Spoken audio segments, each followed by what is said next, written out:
وحدة واحد تالتة ثانوي ترم أول.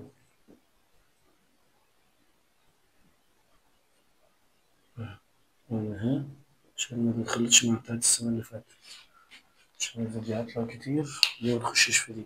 كالغيث كن أملا وجد من دون مقياس. طيب طبعا الوحدة دي لازم عشان تفهمها يكون عندك الأساس اللي شرحناه، اللي هو المضارع التام والمضارع التام المستمر، جميل، والماضي البسيط. يعني ما ينفعش أصلا تخش تشوف الفيديو ده إلا ما تكون شفت الفيديوهات اللي فيها دي. في فيديوهات أصلا على القناة فيها شرح الثلاثة دول، فبرضه لو عايز ترجع تشوفهم تاني تقدر ترجع تشوفهم. من باب التذكرة ده عبارة عن هاف والتصريف ايه؟ تام، وبتتحول طبعا لهاز ما هو شويت. وده عبارة عن هاف بين ثم اي ان جي في الفعل او هاز طبعا. وده عبارة عن التصريف التاني للفعل، وشرحنا نفيهم وسؤالهم ومبني المجهول والدنيا زي الفل. احنا هنا بقى بنعمل ايه؟ احنا هنا هنشرح الوحدة الأولى في المنهج. طب الوحدة الأولى يعني ايه؟ مش هيجي بقى يقول لك هات لي تكوين كذا وتكوين كذا، لا، هو يجي يقول لك ايه؟ هات لي الفكرة بتاعت الفرق بين ده وده، اختر الإجابة الصحيحة. فده بيحتاج منك بقى تكون عارف التفاصيل. فتعال نخش في التفاصيل واحدة واحدة ونشوف ايه ربنا يدينا الصح. نبدأ بأول نقطة. أول نقطة هي تبع المضارع التام، هما استخدام لي كلمتين. الكلمة الأولى بتقول I have studied already، ادي أول كلمة.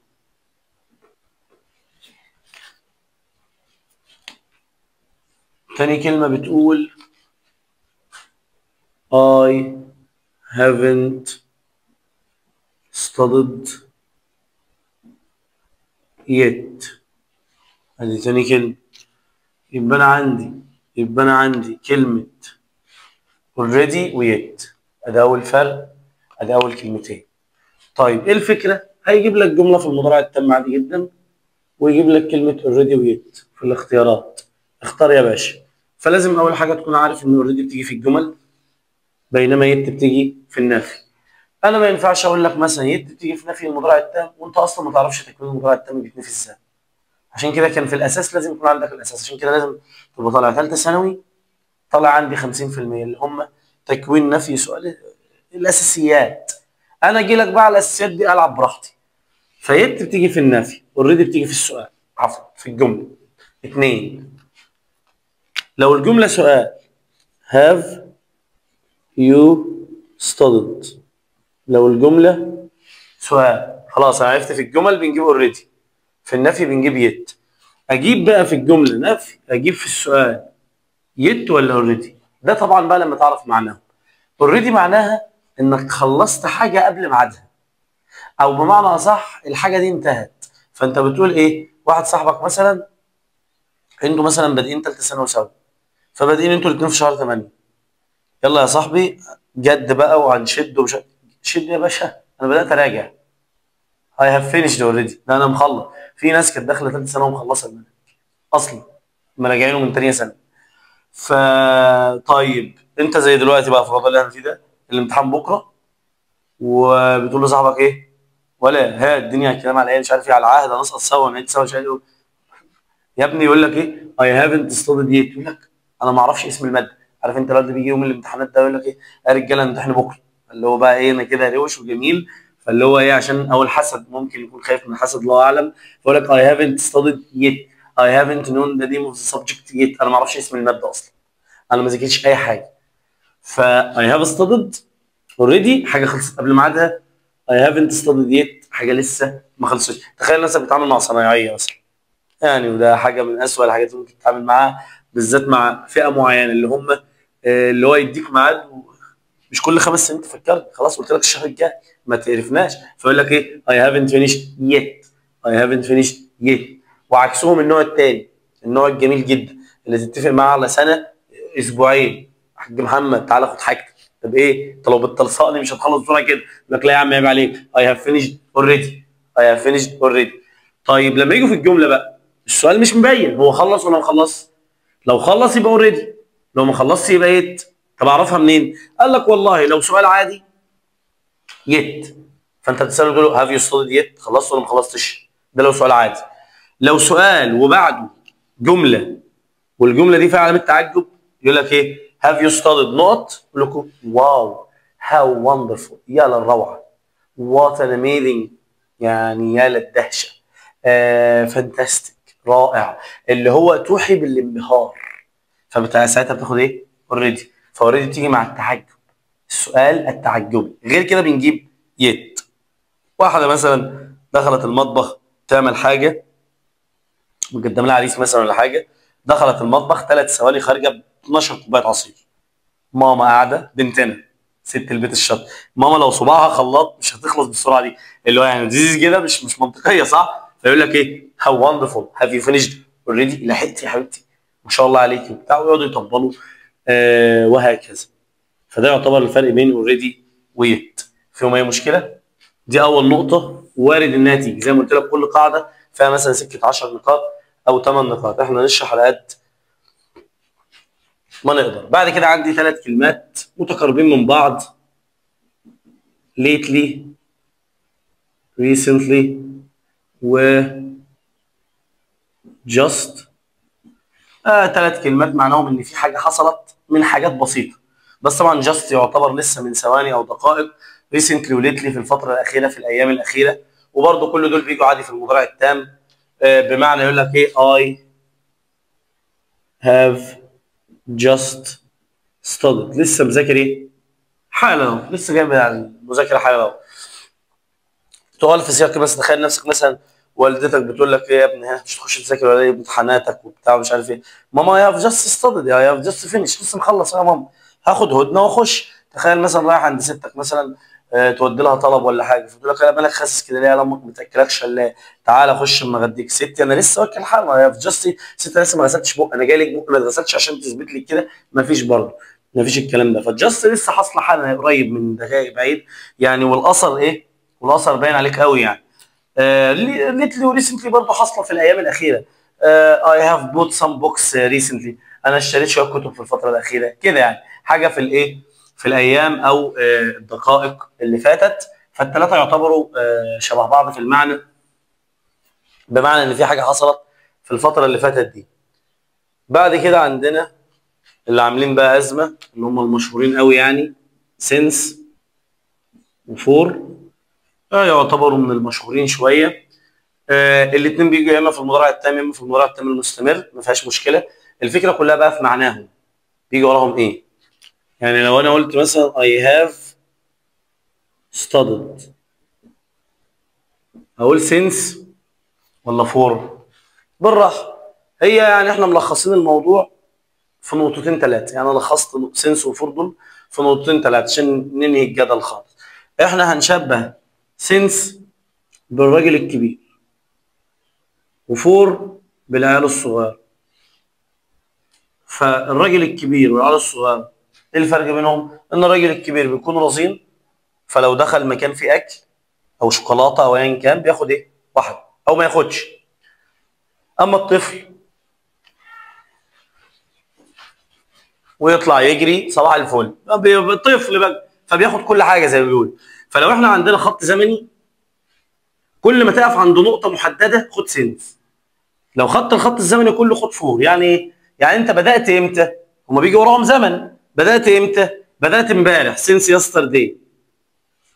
بدات امتى؟ سنه 2000 since 2000. بدات امتى؟ الساعه 7 since 7. بدات امتى؟ مش عارف بس بقالي 7 ساعات. طب ايوه نقطه البدايه كانت امتى؟ مش عارف بس انا بقالي 7 ساعات، يبقى فور. بدات يوم ايه؟ مش عارف، يعني لو قال يوم الاثنين يبقى سينس، لو قال مش عارف وقال لك بقالي 10 ايام 10 دايز يبقى فور. فلما بناخد الزمن كله 10 ايام 10 سنين 10 ساعات 10 دقايق، لما بناخد الزمن كله وما بنحددش نقطه ده فور. لما بنيجي في سنس ونحدد نقطه خلاص يا باشا تاخد سنس. فلما يقول لك كده يوم الاثنين، يوم الاثنين ده يعني بقاله قد ايه؟ بس هو بدأ يوم ايه؟ يبقى ده نقطة سينس. بدأ سنة 1920 سينس. ليه؟ اصل ما تعرفش بقاله قد ايه. واحد يقول لك طيب بص هو مكتوب 2000 واحنا 2024 يعني نطرح ونحط فوق. لا مش كده، ما تمشيش كده. انت مالكش، لا انت ليك دعوه باللي مكتوب قدامك. اللي مكتوب قدامك بيقول ايه؟ بيقول ان هو مش محدد البدايه قعد قد ايه، قعد 10 سنين. هو قال لك بس انه بدا يوم الاثنين، يبقى اداك نقطه في الزمن سينس يا باشا. تخيل نفسك مثلا شخص داخل ياكل، فلو هو محترم ورزين بيعمل ايه؟ بياخد حته ويمشي، ده سينس. لو هو ما شافش بشيلن تربيه يروح جاي على التورتايه لاحس التورتايه كلها ويتفق في النص عشان ما حدش ياكل، يقرف وياكلها لوحده. فهو ده فور، بياخد كل حاجه. فسنس مع نقطه في الزمن، اما فور مع الزمن اجمالا. ده الايه؟ ده المجمل، دي النقطه الاولى. في بقى نقطتين بنلخص فيهم الموضوع لما بنيجي نسال، لما بنجيبهم في السؤال. سنس لما بتيجي في السؤال، سنس لما تيجي في السؤال يجي معاها ذات الاستفهام وين. ليه؟ يقول لك وين ديد يو ستارت، متى بدات؟ فعشان كده سنس. كله سنس وين بقى، من امتى بالظبط كده لو سمحت. عايز تفهمها بقى اكتر تشوف فور بيجي معايا يا باشا. فور بيجي معايا ايه؟ فور هاو لونج، بقالك قد ايه؟ 10 ايام. بقالك قد ايه؟ 10 ساعات. امك دخلت عليك وانت بتذاكر، ماما انا بذاكر من الصبح. اي هاف ستاديد سينس مورنينج. انت مش عايز بقى تقول انت بقالك كام ساعه، بس انا بذاكر من الصبح. ماما اي هاف ستاديد فور 10 hours، انا ذاكرت 10 ساعات. يعني ايه كده يعني. فهي سينس، هي تسالك تقول لك سينس وين، بدات امتى يا عمر؟ والله بدات يوم كذا الساعه كذا. طب فور هاو لونج، بقالك قد ايه؟ والله يا ماما بقالي بتاع 10 ساعات كده. ما انت لو قلت لها اي هاف ستارتد سينس مورنينج، بدات الصبح. ايوه الصبح بتاعك امتى؟ الصبح بتاعك الساعه 6 ولا الساعه 10؟ في ناس الصبح بتاعها بيبدا الظهر. فاهم وجهه نظري؟ فتروح هي بقى مأكده عليك بتقول لك ايه؟ يعني بقالك قد ايه بقى؟ فور هاو لونج؟ والله 2 hours يا ماما، فور 2 hours كده، وهكذا في هذا السياق. فده يعتبر الفرق بين سينس وفور. في كلمه غريبه جدا اسمها لاست زائد زمن. لاست نايت، لاست ويك، لاست مانداي. فدي بتيجي مع سينس، يقوم حاطط معاها ذا. ده لاست نايت، ذا لاست ويك، فتيجي مع فور. يقوم حاطط مع ذا لاست ده ايه؟ ذا لاست ده ايه؟ يقوم حاطط مع ذا لاست دي كده، ده لاست. ذا لاست ويك مثلا، ذا لاست مانداي، مش عارف ايه، ويروح حاطط معاها زمن. الزمن ده يكون ماضي بسيط. يعني ايه؟ يقول لك مثلا ايه؟ ذا لاست تايم اي سو. اي سو ده ماضي بسيط، او اي بلايد، او اي ايت. تروح جاي معاها سينس. يبقى لاست دي لها 3 حالات. لاست، كلمه لاست لوحدها لو جت لاست بس سينس. لو جت ذا لاست بس فور. لو جت ذا لاست زائد ماضي بسيط نرجع سينس تاني. فهي كلمه ذا لاست دي تعتبر من اكتر النقاط اللي يعني دي لوحدها كده. كلمه لاست دي لها طبع لوحدها. فبس يعني فهي دي ايه؟ دي النقطه اللي ممكن تعمل. ودي حته لطيفه تعرفك ان سينس ينفع يجي وراها الزمن بتاعها. مش شرط انه يكون ايه؟ زمن 2000 يوم الاثنين يوم الاربعاء. لا، ممكن يكون الزمن بتاعها يوم ايه؟ ماضي بسيط. يقول لك I have studied since you left. انا بذاكر منذ انت مشيتي. يعني انت بتذاكر من امتى؟ من اول ما انت خرجتي كده. فينفع يجي وراها ايه؟ ماضي بسيط. فدي حته من الحتت اللطيفه يعني. طيب حذف الفعل وبيجي وراها ان جي، دي ممكن نسيبها في الروابط عموما. سينس ذا لاست قلناها مفيش مشكله. طيب هنا بقى نبدا نخرج عن سياق. احنا كده يعتبر شرحنا 3 نقاط اساسيتها اللي هم جاست واخواتها، وسينس وفور، ويت اوريدي. 3 نقاط. يبقى انت كده عارف ان وارد جدا لو جاب لك المضارع التام يجيب لك واحده من ال3 دول. طيب ما جابهمش يبقى انا خلاص اتقنت المضارع التام. ما جابهمش يبقى لغى الوحده، ما هو ده المضارع التام. النقطه رقم 4 بقى مش المضارع التام. النقطه رقم 4 المضارع التام ومين؟ والماضي البسيط اللي هو لما يقول لك today. هو today ده النهارده خلص ولا ما خلص؟ يعني يجي معاني زمن. يعني لما اجي اقول النهارده اقول هاف ستادد واخليه مضارع. ما اصل ايه المضارع التام؟ حاجه حصلت ولسه موجود، يعني هي ماضي ومضارع في نفس الوقت. فهل هو لسه موجود ولا الماضي البسيط حاجة حصلت وانتهت؟ يعني هل هو لسه موجود ولا راح لحال سبيله؟ تعال اما نشوف. والله I have studied today. والماضي البسيط I studied today. قال لك والله لو اداك جملة تانية تدل ان اليوم لسه موجود خلص، تروح مختار مضارع تام. اما لو اداك جملة تانية ان اليوم خلص تروح مختار ماضي بسيط. يعني I have studied today، انا ذاكرت النهارده.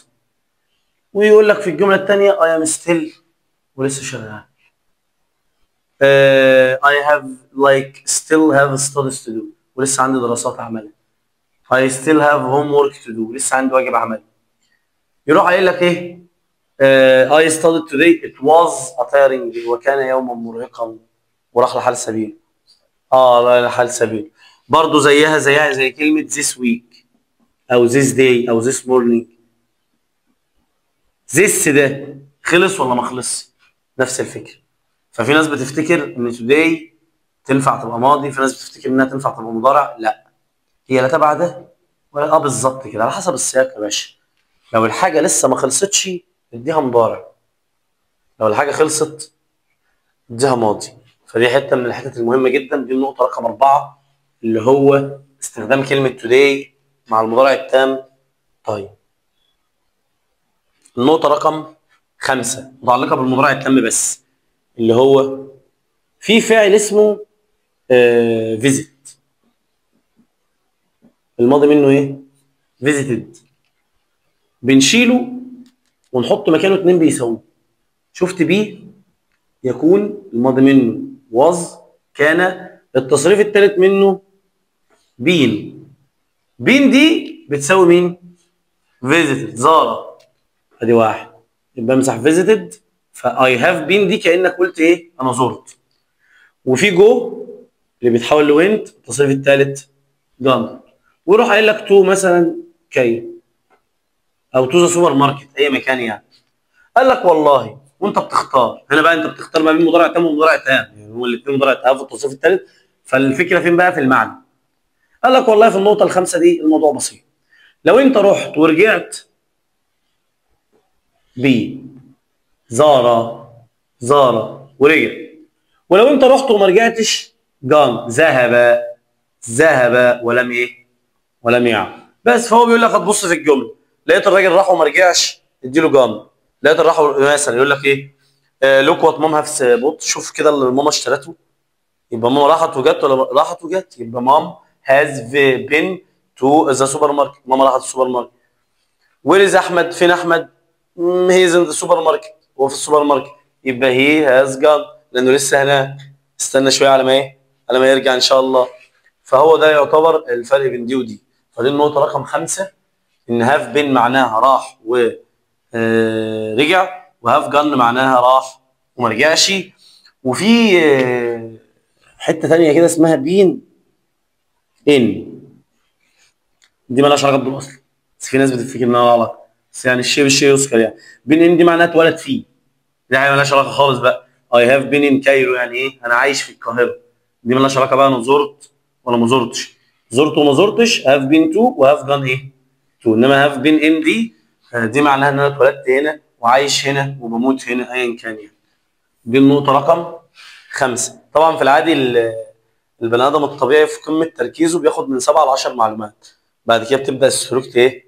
تلمس. فاحنا بعد المعلومه ال10 لو في وقت وكملنا ولقيت نفسك واحده وقعت او بتاع، الفيديو يبقى معاك ايه؟ ترجع له مره واثنين وثلاثه. هي اصلا فكره الفيديوهات دي لما بدات كان هدفها الناس اللي معايا هنا. طيب النقاط اللي هكتبها دي هي جمل تحفظ. يعني رقم 6 عباره عن جمل تحفظ. يعني ايه جمل تحفظ؟ يعني هو سياق، لو شفت السياق ده اختار الكلمه دي، هو سياق كده. فنبدا باول واحده اللي هم ايفر ونيفر. فهو سياق، تشوف السياق ده اهو خد مين؟ ايفر. تشوف السياق ده اهو خد مين؟ نيفر. فتعال اما نشوف. يقول لك I have never seen such an amazing film. انا عمري ما شفت فيلم مدهش بالدرجه دي. such an amazing film. شوف السياق ده تختار بيفخم في الفيلم، بيقول لك انا عمري ما شفت فيلم بالروعه دي. وممكن بدل such ممكن نشيل such يعني ونكتب هنا like this. I have never seen a film an amazing film like this. عمري ما شفت فيلم مدهش زي ده. فبرضه نفس السياق بنختار never، برضه نفس الفكرة. وممكن اشيل such واشيل like this واقول ايه as amazing as this. I have never seen as amazing as this. يعني عمري ما شفت فيلم بنفس هذه الابهار، الامتاع، الادهاش. يبقى 3 سياقات بياخدوا ايه؟ never. خلي بالك لان الحته ديت من الحتت اللي بتلخبط ناس كتير. برضه ممكن اشيل دي واشيل دي واقول واقول مور، تفخيم برضه مقارنه. a more amazing film than this. عمري ما شفت فيلم اروع من ده. يبقى لو قال لك such تفخيم في الفيلم، لو قال لك as بيساوي بينه وبين فيلم تاني، ولو قال لك مور بيقارن بينه وبين فيلم تاني. في ال3 حالات بناخد نيفر. طيب امال فين ايفر يا مستر؟ هي اتلغت ولا ايه؟ ايفر بقى ما بتجيش الا في حاله واحده. اللي هو بقى الافخم بقى، اللي هو الواد ما فيش منهم 2. يعني هو في الصفات في 4 درجات. الصفه العاديه اللي هي such amazing يا له من فيلم رائع، نيفر. الصفه المساواه as amazing as يا له من فيلم ممتع زي الفيلم ده اهو، نيفر. والصفه المقارنه هي مور وليس والكلام ده، امور اميزنج كذا. والصفه اللي هي التفضيليه this is the best او the most amazing فيلم، ويروح قايل لك ايه I have ever seen. هذا هو الاروع، الامتع، الاجمل، الافضل، الاحسن كده. فده اللي هو ايه؟ التفخيم. طبعا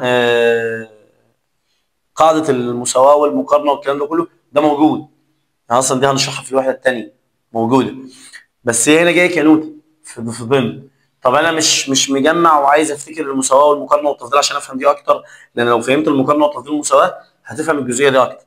تقدر ترجع فيه تقريبا اعتقد يعني في فيديو شارح فيها الصفات بدرجاتها. لو ما فيش كده كده احنا ايه هنشرحها ان شاء الله مع الوحده الثانيه.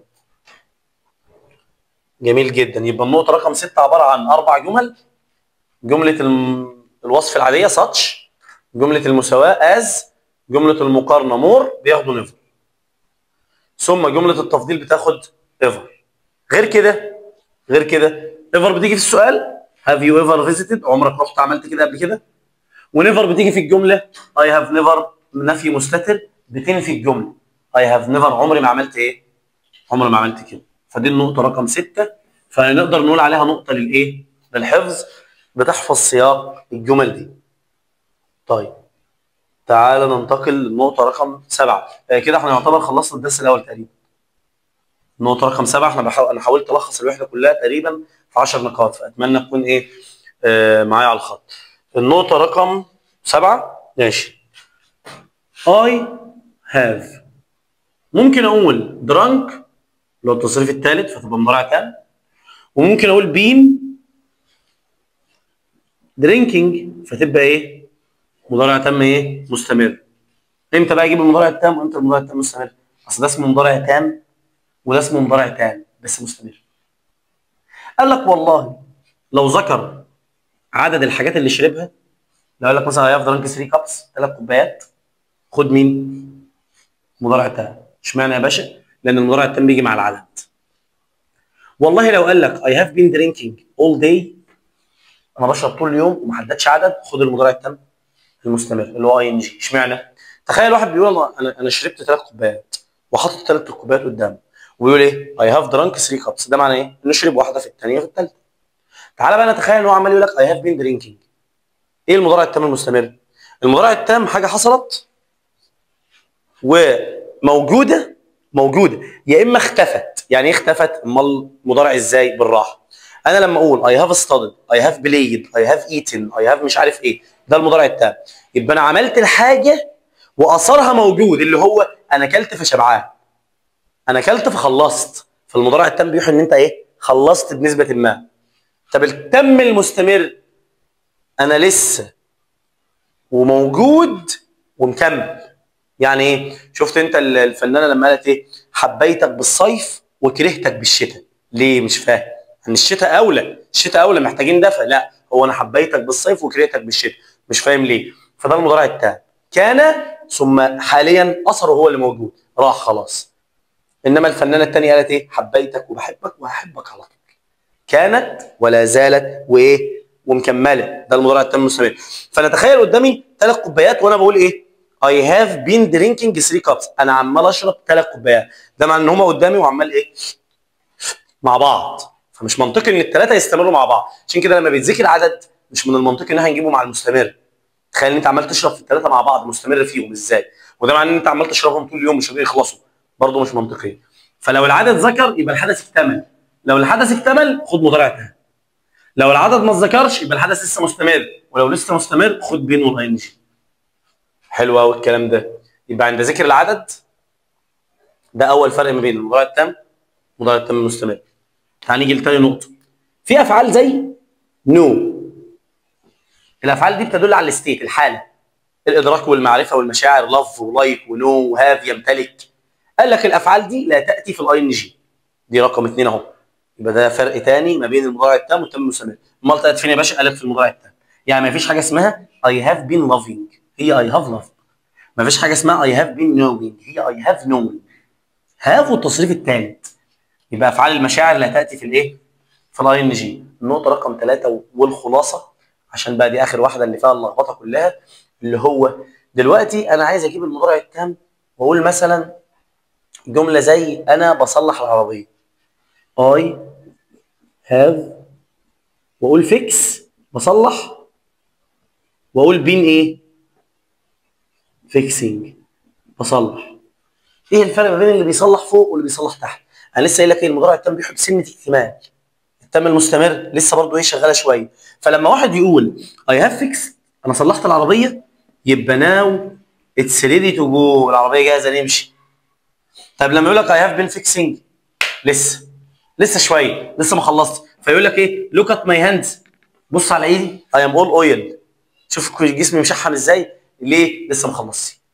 يبقى لما اقول اي هاف كليند ذا روم، انا نظفت الاوضه، اياكوا حد يخشها بالشبشب، اقلع الشبشب بره. فالاوضه نظيفه فعايزين نحافظ عليها نظيف، يبقى ناو اتس كلين، دلوقتي الاوضه نظيفه. اي هاف بين كليننج، واحده واقفه، ما انا لو خلفت كنت ساعدتوني. اي هاف بين كليننج اول داي، انا عمال بنظف طول اليوم، يبقى هي لسه ما ايه؟ ما خلصتش. فده الفرق الثالث والاخير ما بين المضارع التام المستمر والماضي. دي النقطه رقم 7، اللي هو الفرق ما بين المضارع التام والمضارع التام المستمر. كده احنا دخلنا في نص الدرس الثاني تقريبا. استنى، في 1 2 3 اللي هو بقى مقارنة أكبر للماضي البسيط والماضي المستمر. في بنزين لسه؟ طيب دول 7 نقاط اهمت. يعني انت كده طلعت من الدرس الأول ب7 نقاط. ودخلنا في الدرس الثاني تكملة لنفس ال7 نقاط، لأن فيهم نقاط موجودين في الدرس الثاني كمان. فده يعتبر، فانت كده عارف ان ايه؟ تخيل بقى ما خلص ال7 نقاط دول، فانت كده عارف ان ايه؟ ال10 نقاط دول هيجي لي منهم. فانت بقى ذاكرتهم في اول السنه، ذاكرتهم في اخر السنه، لو خدت ال10 نقاط دول وحفظتهم خلاص الموضوع انتهى. فاهم وجهه نظري؟ تعال نيجي للنقطه اللي بعد كده. النقطه اللي بعد كده هو الماضي البسيط. نبدا بقى ندخله في كذا حاجه. اول حاجه مع حرف الجر ان. حرف الجر ان، حرف الجر ان بيجي وراه ايه؟ زمن. ايه ده؟ شبه مين؟ شبه سينس، اللي بيجي وراها ايه؟ زمن. قال لك والله لو قال لك ماضي بسيط استضد يبقى ان، ولو قال لك مضارع تام يبقى سينس. يعني الموضوع رايح جاي. يعني رايح جاي، يعني لو لقيته جايب ان اختار ماضي بسيط، ولو لقيته جايب ماضي بسيط اختار ان. نفس الكلام لو لقيته جايب سنس اختار مضارع تام، ولو لقيته جايب مضارع اختار سنس. يعني مثلا افرض مسح ان وسنس وقال لك اختار اللي بيجي مع الزمن 2000. بص على القاعده، لو القاعده ماضي بسيط يبقى ان، لو القاعده مضارع تام يبقى سنس. فده احد استخدامات الماضي البسيط. ومن باب الوعي يعني والفهم قال لك ان معناها ان هذا الحدث تم في هذه النقطه وانتهى. طب سنس معناها ان هذا الحدث بدأ منذ هذه النقطة ولسه مكمل، عشان كده اسمه مضارع تام. بدأ ولسه مكمل، لسه ما انتهاش. طيب، والشيء بالشيء يذكر بمناسبة كده ان عندنا برضو كلمة اسمها اجو ويسترداي. دول من اشهر 3 كلمات للدلالة على الماضي البسيط. قال لك والله لو اجو موجوده ماضي بسيط، خلاص دي متفق عليها، بس الزمن بيجي ايه؟ قبلها مش بعدها. يسترداي برضه نفس الفكره، ماضي بسيط. يسترداي لوحدها كده، اي ستادد يسترداي. لاست ويك برضه نفس الفكره. طب لو حط قبل لاست ويك سينس قلبت مضارع تاني. شفت انت الفكره دي؟ تاني لاست ويك بس ماضي بسيط، حط قبلها سينس زي ما كنا قلنا هناك، لا قلبت مضارع تاني. بس ال3 كلمات دول من اكثر الكلمات الداله على الماضي البسيط. الماضي البسيط حدث انتهى في نقطه زمنيه. ادي النقطه اهي، النقطه اتذكرت دول، خلاص يا باشا انت بتتعامل مع ايه؟ الماضي البسيط اللي هو التصريف الثاني للفعل. التصريف الثاني للفعل اللي هو يسترداي واجو ولاست والكلام ده. طيب النقطه دي تعتبر من اصعب النقاط في الماضي البسيط، لان نفي الماضي البسيط. الماضي البسيط له نفيين عكس معظم الناس فاكره. معظم الناس بتنفيه بايه؟ بديدنت اللي احنا كنا قلناها، والفعل في المصدر. يقول لك didn't play didn't study. لا، الماضي البسيط له نفيين. النفي الثاني هو wasn't، وللجمع weren't. بس ايه الفرق بقى؟ والله افرض انت بيقول لك ساره نقط yesterday اهي، وعايز اختار ساره نقط امبارح. والله بص على اللي بعد النقط، لو لقيت اللي بعد النقط فعل في المصدر هتختار مين؟ خلاصة النقطة اهي بشيل هنا. ما لقيتش فعل في المصدر ولقيت مثلا اسم مكان او صفة او مثلا 10 years old سن، تختار مين؟ يا wasn't للمفرد يا wasn't للجمع. يعني ايه؟ قال لك يعني did ما بتجيش الا مع فعل في المصدر. اي حاجة بعد النقط غير الفعل في المصدر خد wasn't على طول. تاني، انا لقيت اجو، واجو دي ماضي بسيط، ولقيت الجملة منفية، عايز انفي، المفروض اختار didn't. هي حالة واحدة اللي تاخد فيها didn't، لو بعد النقط ايه؟ فعل في المصدر. لقيت اي حاجة غير الفعل في المصدر على طول weren't للجمع wasn't للمفرد. لقيت بقى اسم مكان، لقيت اسم زمان، لقيت اسم انسان، لقيت وقت، لقيت ساعة، ايا كان هتاخد يا wasn't للمفرد يا weren't. هحط دي في نقطة ثابتة فين؟ في دماغي. دي واحدة من اصعب النقاط، وده تلخيصها بمنتهى البساطة، اللي هو الفرق بين didn't وايه؟ وwasn't. في برضو كلمة من الكلمات الدالة، احنا قلنا ان وقلنا اجو ولاست ويسترداي، 4 كلمات. في كلمة كمان من الدالة على الماضي البسيط اللي هي كلمة اي ويش واخواتها. اي ويش واخواتها اللي هم مين؟ ات از تايم وراذر. الكلمات دي في ذاتها كده بتساوي يسترداي. تخيل كأنك بتتعامل مع ايه؟ مع يسترداي. فيسترداي ماضي بسيط، يبقى دول كمان يجي وراهم ايه؟ فهم 3 كلمات او 4. في باين كلمة كمان اسمها سبوز بيجي وراهم ايه يا باشا؟ ماضي بسيط. يعني I wish I studied. It's time I studied. I'd rather I studied. I suppose I كده بيجي وراهم ايه؟ ماضي بسيط. في الوحدة الثانية هيقابلنا نفس ال4 كلمات، بس يقول لك ايه بقى؟ يقول لك نقطة لطيفة خالص. نفس ال4 كلمات اهو. افرض كتب في الجملة يستر ايه؟ يسترداي. يعني هم اصلا بيساووا ايه؟ وكتب هو كمان في الجمله ايه؟ كده بقى عندنا 2 يسترداي في الجمله. قال لك ساعتها ما تاخدش ماضي بسيط، تاخد ماضي بسيط تربيع اللي هو الماضي البسيط المضاعف. مين المضاعف ده؟ يعني بدل ما تقول اصطدد تقول هاف اصطدد مثلا، لا تقول هاد اصطدد. ده هناخدها ان شاء الله في الوحده الثانيه اللي هي الماضي التام. الماضي التام، فدي نقطه ايه مربوطه بيها يعني، فهو كله منفذ على بعضه، فاهمني؟ كل القواعد منفذه على بعض. اللي انا عايزك تعرفه دلوقتي ان الاربع كلمات دول بيجي وراهم ماضي بسيط، هو تشوفهم تعرف ان ده من علامات الماضي البسيط. يبقى جو، يسترداي، لاست، ان، والاربع كلمات دول وش، سبوز، رازر، واتس تايم. في كلمه كمان، كلمه وين. وين شفت لما قلت لك ان سينس بيجي وراها ينفع يجي وراها ماضي بسيط اللي هو ايه؟ سينس يو ليفت، فساعتها بنجيب مضارع تام اللي هو هاف والتصريف الثالث. لو شال سينس وحط وين بدل المضارع التام نجيب ماضي بسيط تاني. ده تقول لك ايه؟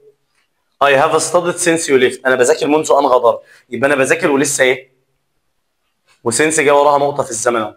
وين لا، وين يا باشا لما بيجي وراها ماضي بسيط، وين لما بيجي وراها بسيط يقول لك لما انت مشيت انا ذاكرت، والاثنين انتهوا. انت مشيت وانا ذاكرت، انت مشيت وانا ذاكرت، والحدثين انتهوا. قال لك فوين لا يا باشا، وين لما يجي وراها ماضي بسيط يجي قبلها عمك الحاج الايه؟ الماضي البسيط. في هذا السياق يعني، في هذا السياق اللي هو احداث ورا بعض، احداث ورا بعض. I studied when you left ومش عارف ايه وبتاع، وبالذات لما يجي وراها ماضي بسيط يقول لك when I was young، عندما كنت صغيرا. I studied ذاكرت، I ate اكلت، I went ذهبت، لان هنعوز when دلوقتي في سياقات تانية. كده دي المفروض النقطة رقم 8 اللي هي بتتفصل لثلاث نقاط. واحد، الكلمات الدالة على الماضي البسيط اللي هم اجو لاست ودول، والكلمات اللي هم وش وسبوز ورازر واتس تايم. اثنين، نفي الماضي البسيط اللي هو didn't والمصدر او wasn't والصفه. ثلاثه، الفرق بين سينس وفور، عفوا الفرق بين سينس وايه؟ وين. الفرق بين سينس وين. فالنقطه رقم 8 لوحدها بتتفرع لايه؟ لثلاث نقاط اللي هم خلاصه الماضي البسيط. خلاصه الماضي البسيط. النقطه رقم 9 وفاضل 9 و10. جدع، ما هي دي النقطه رقم 10. في النقطه رقم 10 بقى ان ووز وير، ان عمك الحاج اهو واز، عمك الحاج وير بيجي وراهم ايه يا باشا؟ اي ان جي، وده ساعتها بنحسبه ايه؟ ماضي مستمر. ماضي مستمر وليس ماضي بسيط. دي القاعده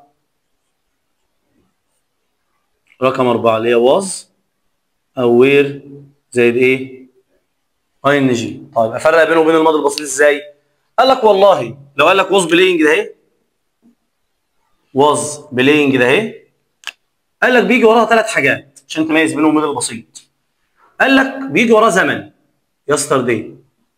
قال لا، طب ما هو ده نفس الثاني، ما هو ده نفس الثاني. قال لك لا، الثاني بيكتب يسترداي ويسكت، ده مش هيسكت. ده بعد ما يكتب يسترداي هيقول لك هات ايه؟ هات 7، هيحدد لك وقت جالك.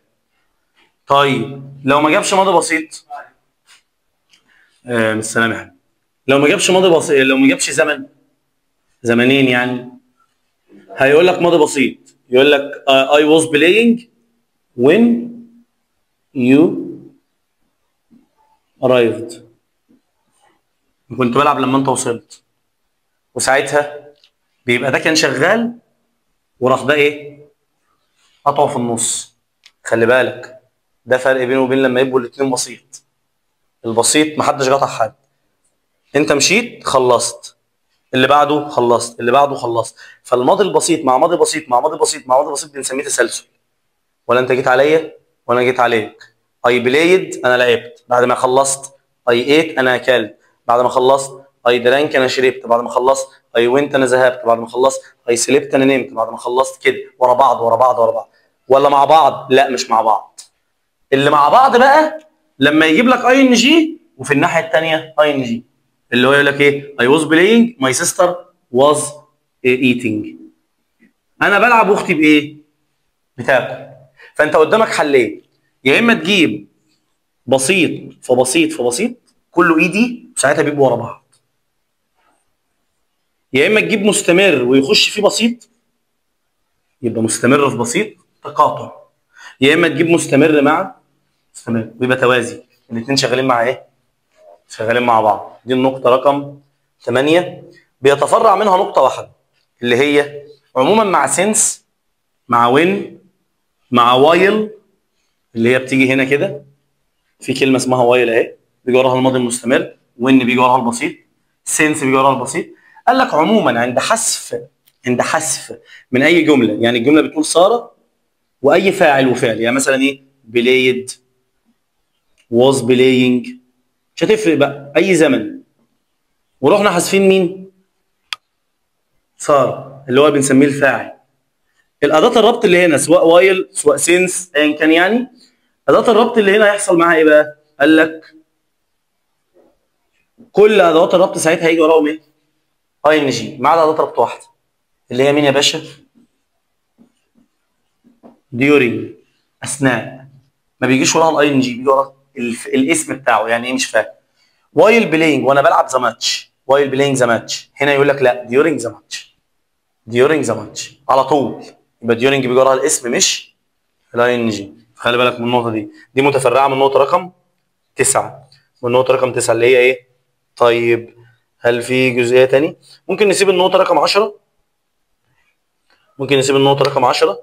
هي كده كده النقطه رقم 10 مشروحه في في الوحده الثامنه تقريبا، يعني اصلا جايه مرتين، بس كده كده ايه هنقولها. بس انا قصدي ايه؟ ان ده خلاصه الوحده كلها في ايه؟ في 10 نقاط.